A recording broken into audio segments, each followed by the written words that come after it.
यदि आप हमारे चैनल के सभी गाने को पसंद करते हैं तो डीडी प्रोडक्शन हाउस के यूट्यूब चैनल को लाल बटन दबा के सब्सक्राइब करें और घंटी के निशान को जरूर दबाएं।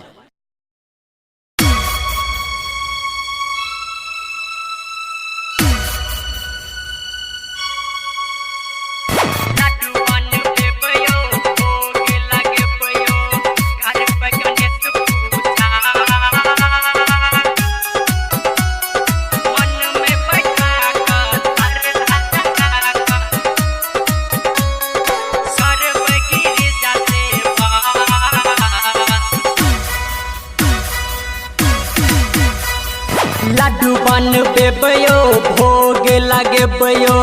करब गणेश पूजा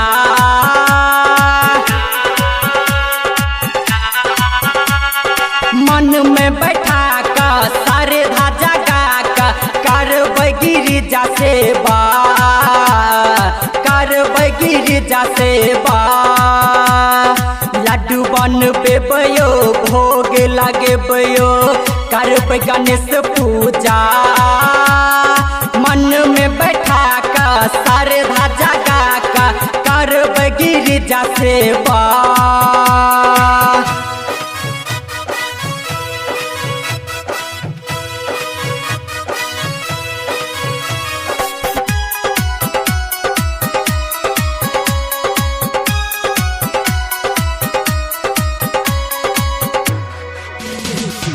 ललना गौरी के ललना जेकर छै मूस सवारियो मांगे पूरा भ जाए जे आबै गिरिजा दुआरियो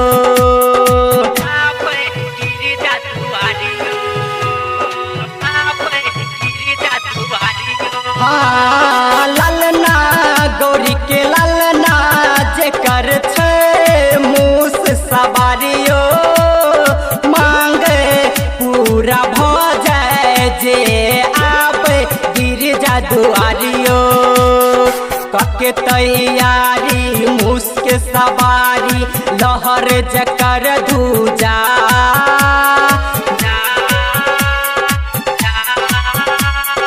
मन में बैठा कर श्रद्धा जगा कर करब गिरिजा सेवा लड्डू बनबेबयो भोग लगेबयो करब गणेश पूजा मन में बैठा कर श्रद्धा जगा कर करब गिरिजा सेवा करब गिरिजा सेवा।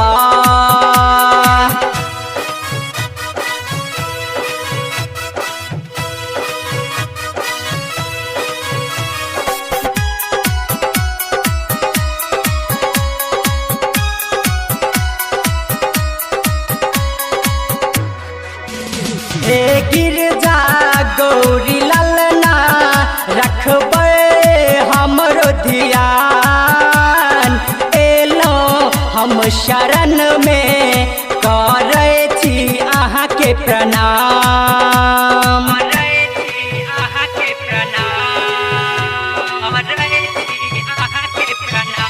हाँ हे गिरजा गौरी ललना रखबै हमरो ध्यान एलो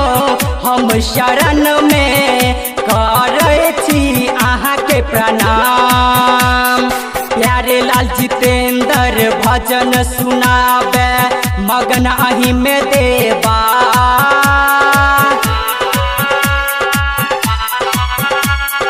मन में बैठा कर श्रद्धा जगा कर करब गिरिजा सेवा लड्डू बनबेबयो भोग लगेबयो करब गणेश पूजा मन में बैठा कर श्रद्धा जगा कर करब गिरिजा सेवा करब गिरिजा सेवा। Recording by DD production house Sakri 97 084 45 722।